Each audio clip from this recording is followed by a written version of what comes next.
Bonjour à tous et bienvenue sur la première chaîne d'actualité quotidienne consacrée aux NFT et aux jeux blockchain. J'espère que vous allez bien. Comme tous les jours, on est ensemble pendant un petit quart d'heure. On va notamment parler d'une émission télé crypto qui va arriver aujourd'hui sur Amazon Prime. Également aussi de NFT gratuits à récupérer, d'adoption de masse aussi, pas mal de choses, pas mal d'articles, notamment sur Google. Donc restez bien jusqu'au bout de la vidéo. C'est parti directement, let's go. Évidemment aussi, comme toujours, n'oubliez pas de soutenir la chaîne. Merci beaucoup à tous pour les likes, les commentaires, tout ça, les abonnements. Donc ça fait super plaisir. Aujourd'hui donc, je commence par l'émission de télé qui s'appelle The Next Crypto Gem, qui sera donc diffusée dès aujourd'hui. J'ai pas encore l'heure, mais sera dans 56 pays. Donc a priori, on sera au courant et c'est aussi dispo sur Amazon Prime. Le but de l'émission, ce sera en fait de montrer différents influenceurs, différents créateurs, différents acteurs de l'écosystème. Il y aura notamment le très controversé BitBoy Crypto, puisque je vous rappelle qu'il est toujours en cours de se faire virer de sa propre chaîne YouTube. Allez voir mes vidéos de semaine dernière hein, si vous n'êtes pas encore au courant. Mais sinon, en gros, c'est le plus gros influx, hein, suivi par 1 million de personnes. Donc il y aura quand même du beau monde. Ils vont aussi montrer pas mal de projets crypto, blockchain, NFT. Donc à voir comment ça se passe. Ça devrait montrer les cryptos de Web3 sous un beau jour. Donc ça pourrait être un joli moteur d'adoption de masse. Et puisqu'on parle d'adoption de masse, je voulais ensuite enchaîner avec l'énorme news autour des créateurs de PUBG Battleground, qui vous le savez c'est un jeu à succès qui marche très très bien. Alors en général mes vidéos c'est 3 parties, c'est partie générale, partie gaming et partie marché. Là ça empiète un petit peu côté gaming, mais bon ça fait écho à la première news. J'ai encore aussi après une news sur l'adoption de masse, donc c'est pour ça que j'en parle dès maintenant.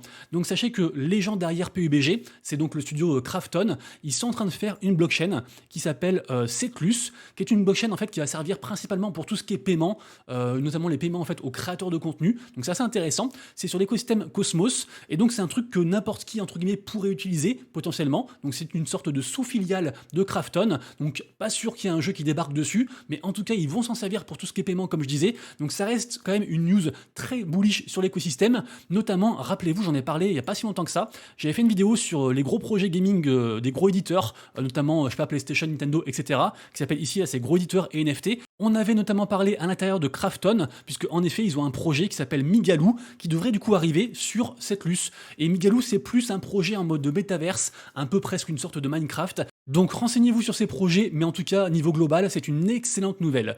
Et on continue d'ailleurs avec une autre nouvelle aussi, peut-être encore même plus grosse, puisque en effet, Google devient plus crypto-friendly. C'est assez incroyable. Donc en fait, Google, si vous voulez, ils ont annoncé qu'ils mettaient à jour leur politique concernant les paiements en crypto, il n'y a pas longtemps, et également aussi là par rapport aux pubs. Donc maintenant, en fait, les jeux NFT vont pouvoir faire de la pub, en fait, via du coup les différents canaux Google. On pourra du coup payer Google pour diffuser des pubs autour des NFT. Donc très intéressant. Il y a quand même quelques petites règles à respecter, notamment du coup tout ce qui est promotion de jeux où les joueurs peuvent parier ou miser des NFT en échange de la possibilité de gagner tout ce qui a une valeur réelle, y compris des NFT, c'est interdit. Également aussi tout ce qui est promotion de jeux de casinos sociaux, c'est interdit, et aussi de manière générale tout ce qui est promotion de jeux d'argent réel. Donc finalement, on pourrait résumer la chose comme ceci. Tous les jeux NFT qui ont pour but de jouer à un jeu, mais avec les apports de la blockchain, c'est autorisé. Mais si c'est un projet NFT en mode jeu gamifié qui vise à rapporter de l'argent et qui vise à vous faire gagner quelque chose en mode retour sur investissement, ce sera interdit. Ça reste encore un petit peu flou. Dans tous les cas, c'est un pas de plus de la part de Google qui permettra peut-être à un mec random du Web 2 de voir une pub sur un projet blockchain, de cliquer dessus et d'adopter la blockchain si vous voulez grâce à ce jeu. Cet article sur Google me permet de vous parler du partenaire de la vidéo, puisque en effet on est sur le site Cryptonautes, donc merci beaucoup à eux pour leur confiance, vraiment c'est super important d'avoir des partenaires, et du coup sur le long terme j'espère, je croise les doigts, en tout cas n'hésitez pas à aller faire un tour sur Cryptonautes, vraiment c'est un site très utile, il est mis à jour tous les jours, il y a plein de news, plein d'actu, crypto, NFT, métaverse, même un petit peu aussi finance traditionnelle, vous allez aussi retrouver des guides sur plein de trucs, notamment les guides sur je sais pas les wallets, sur les prêts crypto, sur les exchanges, sur ce que vous voulez. Également aussi, vous allez retrouver des articles sur les nouveaux projets qui se lancent, tout ce qui est IDO, ICO, pre-sale, etc. Là, par exemple, j'ai vu qu'il y avait un article sur un nouveau projet qui s'appelle Bitcoin BSC, qui donc, je pense, surfe sur la hype du mot Bitcoin. Ils disent que c'est un clone, du coup, sur la BSC. C'est logique. Donc voilà, n'hésitez pas à faire un petit tour, du coup, sur Cryptonautes. Merci beaucoup à eux, et nous, on continue les actus. Et on va évoquer ensemble le succès de On-Chain Summer. Rappelez-vous la grosse opération du Layer 2 de Coinbase qui est arrivée il n'y a pas longtemps. Donc c'était un truc très simple, hein, le principe, c'est tous les jours, il y a un mint à faire. Un mint soit artistique, soit en lien avec des gros partenaires. On se rappelle de Coca-Cola, pas mal de choses. Donc du coup, c'est un succès du point de vue des stats, parce qu'en effet, on a eu plus de 700 000 NFT créés par 268 000 utilisateurs en août. Donc 268 000 wallets. Donc c'est juste impressionnant, donc bravo à eux.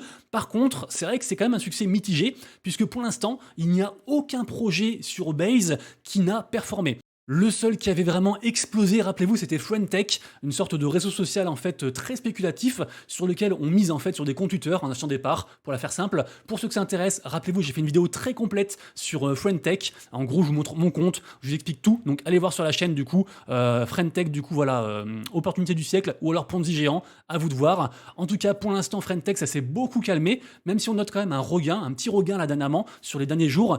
Nouvelle quête ensuite pour les chasseurs de airdrop sur l'écosystème Venom, donc la blockchain qui est toujours en testnet, qu'elle vend en poupe, beaucoup de gens en parlent. Je rappelle qu'on peut en fait interagir avec l'écosystème, avec différentes applications, tout sur la testnet, récupérer des NFT gratuits et on imagine qu'il y aura un airdrop et qu'en fait les gens qui ont les NFT seront récompensés. Donc on suivra ça. En tout cas, de nouveaux NFT à récupérer aujourd'hui gratuitement. Donc n'hésitez pas du coup à checker, à faire tout ça.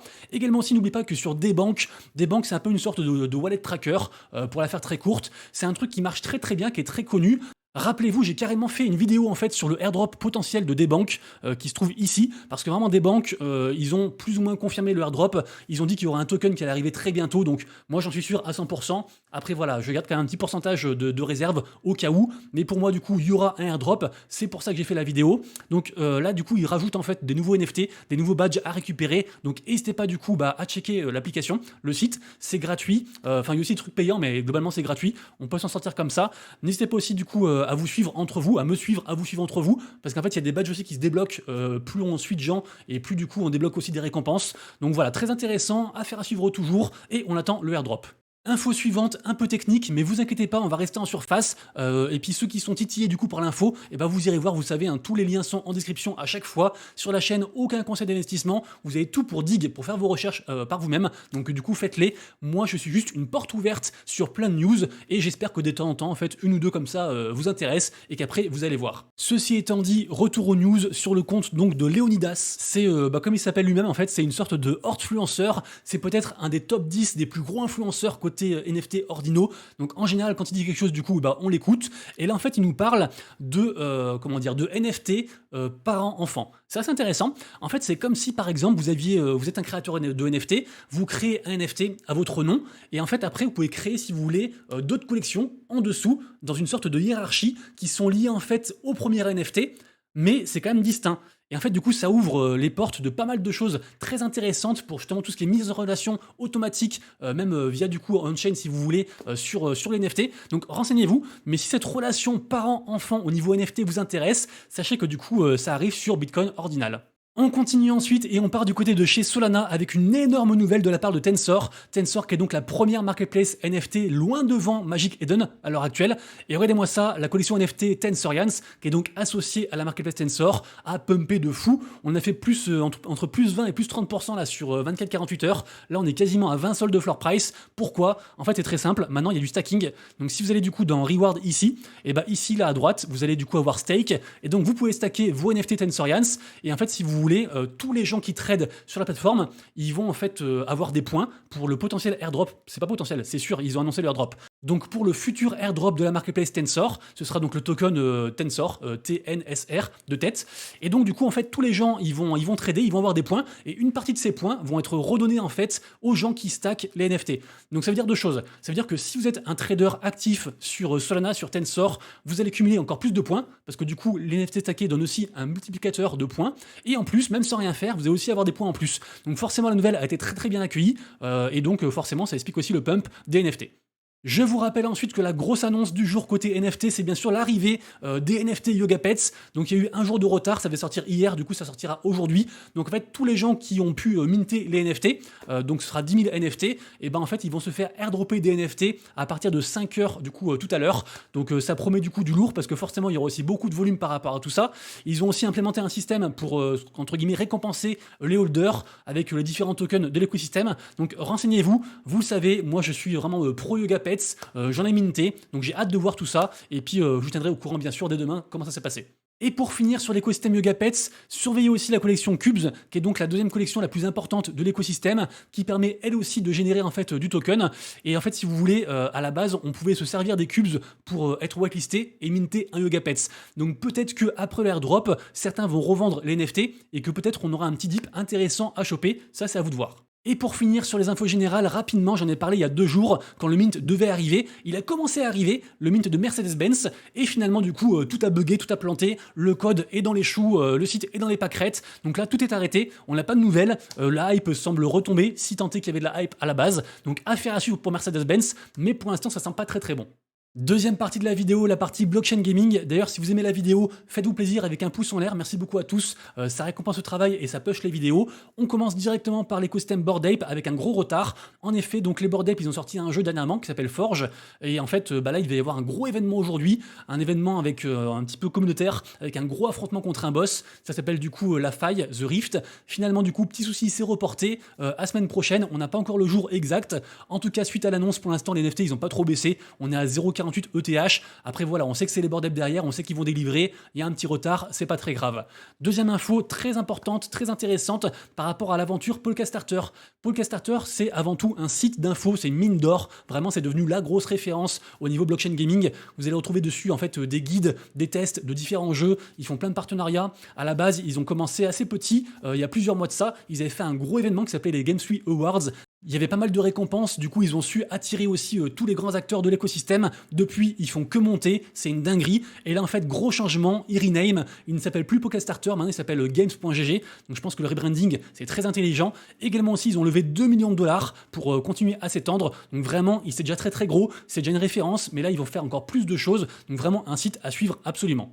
Énorme nouvelle ensuite sur l'écosystème Engine, puisque ça y est, c'est officiel, la blockchain Engine va arriver pour le 13 septembre, donc dans 6 jours. À la base, Engine, c'est un gros écosystème sur Ethereum qui est très centré sur les NFT. Ils sont très forts aussi côté gaming, et là en fait, ils ont décidé qu'ils étaient assez gros pour se lancer en tant que blockchain autonome. Donc ils font leur Layer 1, la blockchain Engine. Évidemment, du coup, le token a pas mal pumpé suite à l'annonce. Il a pris un petit 15-20%, donc affaire à suivre pour le 13 septembre. Mais sachez que cette blockchain va intégrer directement en fait des fonctionnalités liées aux NFT. Donc ça peut être un projet très intéressant à suivre.